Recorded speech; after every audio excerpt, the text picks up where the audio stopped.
सो भाई लोग, मार्वल ने सैन डिएगो कॉमिक कॉन में अपना फ्यूचर अनाउंस कर दिया है। ज्यादा अनाउंसमेंट नहीं थे, कम थे, पर सिर्फ एक न्यूज ने पूरे के पूरे इंटरनेट को ब्रेक कर दिया। वीडियो में सभी चीजों को ऊपर आगे बात करेंगे, लेकिन उससे पहले ये वीडियो देख लो। हाँ मुझे पता है सुबह से लेकर तुम 999 बार देख चुके होगे, पर एक और बार देख लो ताकि 1000 हो जाए।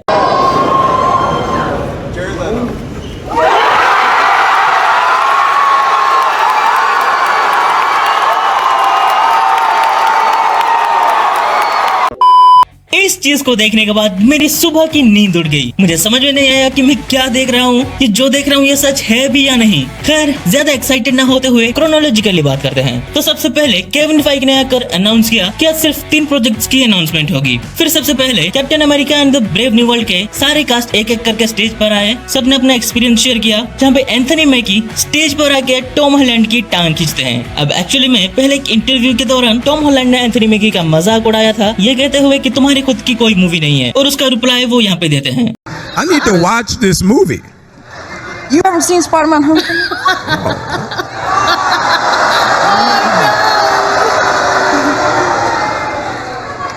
I haven't seen the Falcon. Oh no, there isn't one. Sorry.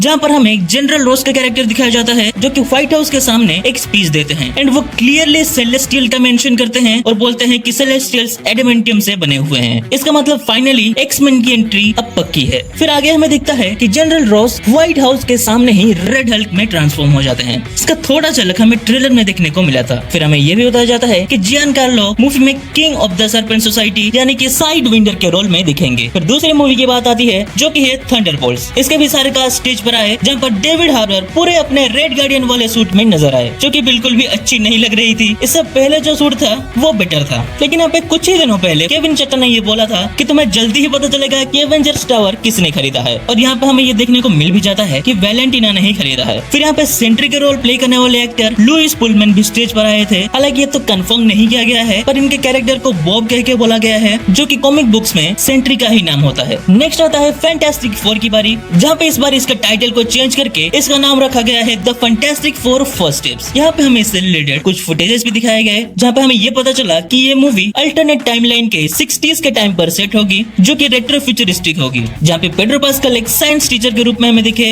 और एंड में हमें दिखता है जाइगेंटिक गैलेक्टस की आंखें, जो कि एक बिल्डिंग के खिड़कियों में से झांक रहा होता है। साथ ही हमें उड़ने वाले फ्यूचरिस्टिक कार भी दिखाया जाता है, जो कि ये फैंटास्टिक 4 का ही कार होगा। और इसके साथ ही इसका डायरेक्टर मैट शैकमैन बोलते हैं कि फैंटास्टिक 4 इस मूवी के बाद सीधे आगे आने वाले एवेंजर्स 5 और 6 में दिखेंगे, जो कि बहुत अच्छी बात है हम फैंस के लिए ना। इसके बाद जो केविन चाचा ने बोला था कि 3 फिल्में हैं, तो 3 फिल्में तो खत्म हो जाती हैं, और उनको जो टाइम भी अलॉट किया हुआ था वो भी खत्म हो जाता है। तो वहाँ पे सब लोग थोड़े निराश होकर जाने लगे थे, और हमें भी यही लग रहा था कि क्या नई चीजें बताई गई। इसमें तो 90% चीजें हमें पहले से ही पता थी। लेकिन तभी आउट ऑफ नोवेयर केविन चाचा आते हैं, रूसो ब्रदर्स को स्टेज पर बुलाते हैं और अनाउंस कर देते हैं कि आने वाली एवेंजर्स 5 और 6 यही डायरेक्ट करेंगे। जो सुन के दिल को थोड़ी ठंडक मिली, चलो कुछ तो अच्छा हो रहा है। फिर वो लोग सीक्रेट वर्स का लोगो रिवील करते हैं, लेकिन फैंस की नजर थी एवेंजर्स 5 पर, जो कि इससे पहले कैंग डायनेस्टी होने वाली थी। लेकिन जोनाथन मेजर्स ने कुछ कांड कर दिया था, जिसकी वजह से उनको निकाल दिया गया है। तो अब एवेंजर्स 5 का टाइटल क्या होगा, हमें रिवील करके ये बताया जाता है कि एवेंजर्स 5 का टाइटल होने वाला है एवेंजर्स डूम्सडे।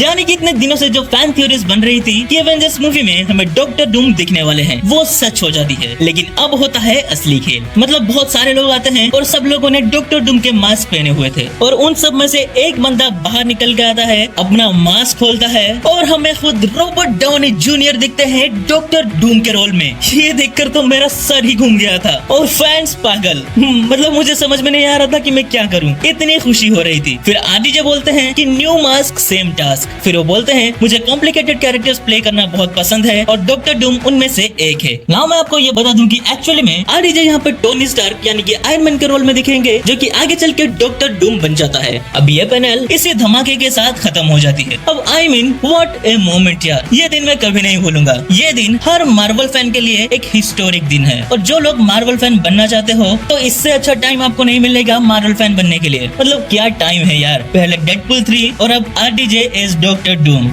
यस, यही तो चाहिए था।